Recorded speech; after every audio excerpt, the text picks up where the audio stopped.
So tonight I'm going to be working on some custom light fixtures for my show. So I'm going to walk you through the process of building those and show you how they're set up, programmed, and triggered. Let's get into it. First, I'm definitely going to need to make a coffee.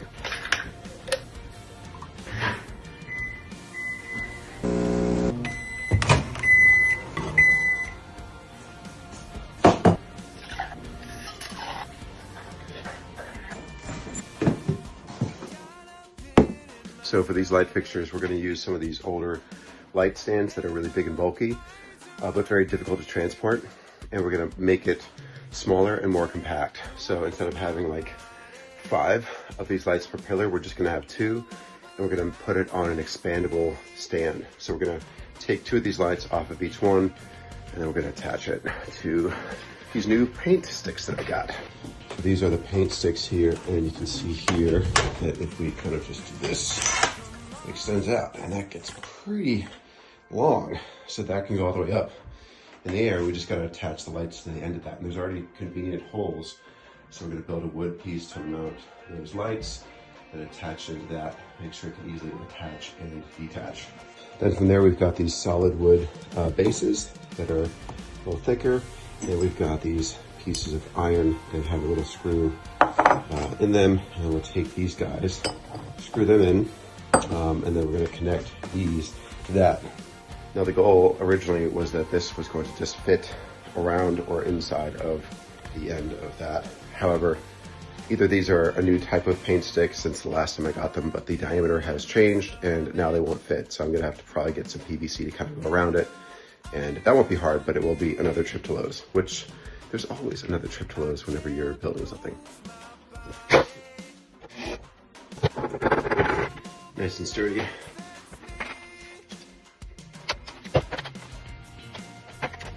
So the goal was for this to fit nicely around this, but as you can see, that is exactly the same size. So I'm gonna have to get some PVC pipe that'll essentially be bigger than both of these, and I'll go around it and create a tube that comes up a little higher on this guy and allows me to connect these together.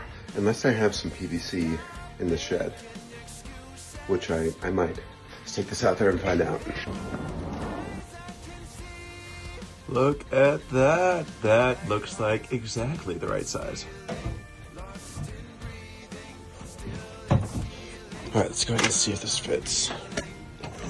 Ooh, that's too big. I mean, it would work, but I don't know. No, it's too big. Or the blue thing is too small, you know. And back up it goes. So the next thing that we're gonna need is some wood or potentially MDF that we're gonna make, that we're gonna use as the mount for the lights. So probably like a flat, sort of longer piece of wood that we can cut 2 holes in for the lights to go through, and then some other holes for the bolts to go through to anchor on to the light pole. This looks like what we need right here. Yeah, this is perfect. I guess it's time to say goodbye to these wonderful lights that have served me well over the past couple of years. All right, so here are the lights. I'm gonna have to make sure that these are actually gonna work the way I'm thinking. So usually with clamp lights, there's like an attachment piece that kind of screws on underneath, and so you can really kind of connect everything. So I could separate this part from this part and then like reconnect it. So let's see if that's there. I forget if that's there in these guys. It is.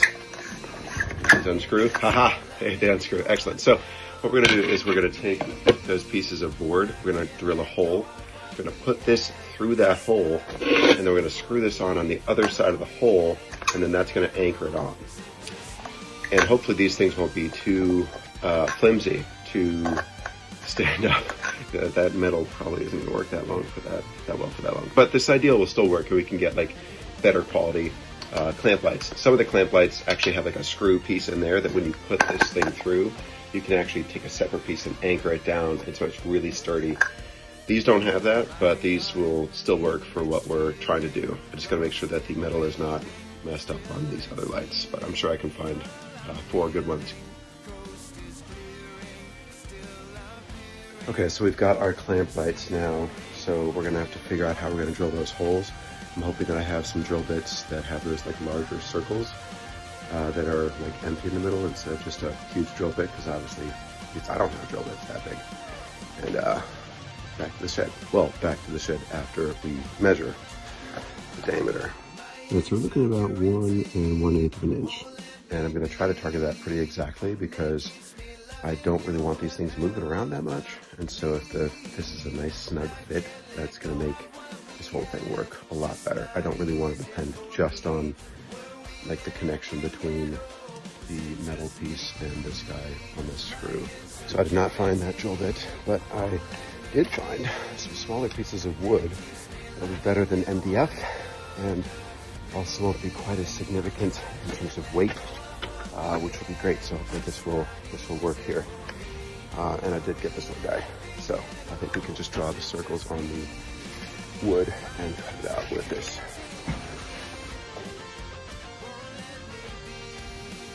So usually when you are making something for the first time, you think your idea is awesome and perfect, and then you actually try to implement it and it does not work. And that's what's happening right now, because I thought like, oh, we can just screw these like right into this guy. The problem is that, remember how that light has a piece that like comes out? Well, obviously there's no space for that.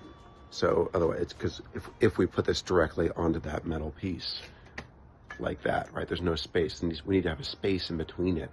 So we actually are going to need to have a separate board that's there, that's like a 2x4, that is then going to provide enough space such that the 2x4 anchors into the metal piece, and this is held out like that, such that, you know, up here where these holes are, or where they're going to be, there's enough space for that light thing to go through, and then, you know, for the cable to come down for power. So I'm going to have to add that, which is a bummer. Some would simply draw everything out and maybe solve this problem before we got here, but that is not really my style. Just ask my family.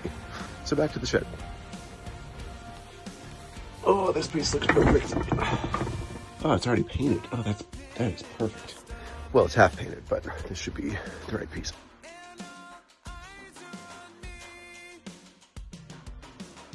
So I've decided I'm going to finish this tomorrow, because it is 11:30 and I probably really shouldn't be operating power tools outside, waking up the neighbors. So tomorrow we're going to wake up nice and early, head to Lowe's, get a couple of things I need, and then we'll keep going.